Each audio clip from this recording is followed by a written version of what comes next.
It happens without warning. A normal day. A normal moment. Someone suddenly collapses. Their body stiffens. Their arms and legs begin to jerk. People around freeze. Some panic. Some step back. But in moments like this, fear is dangerous. Because this is a seizure, and knowing what to do can protect a life. A seizure happens because of sudden abnormal electrical activity in the brain. The most dramatic type causes loss of consciousness and uncontrollable movements. It may look terrifying, but here's the truth. Most seizures stop on their own within a few minutes. Your job is not to stop the seizure. Your job is to keep the person safe. The most important first step is simple: stay calm. A calm helper prevents injury. Panic causes mistakes. So, take a deep breath because you are about to help. If the person is standing, gently guide them to the ground.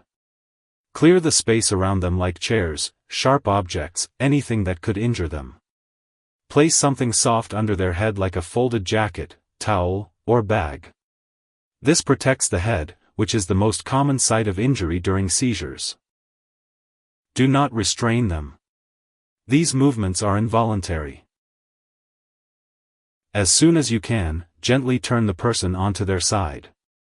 This position keeps the airway open and allows saliva or vomit to drain out safely. Even while the seizure continues, the side position reduces the risk of choking. If possible, look at the time. Most seizures stop within 3 minutes. But timing matters. If a seizure lasts longer than 5 minutes, or one seizure follows another without recovery, this is an emergency. There are dangerous myths about seizures.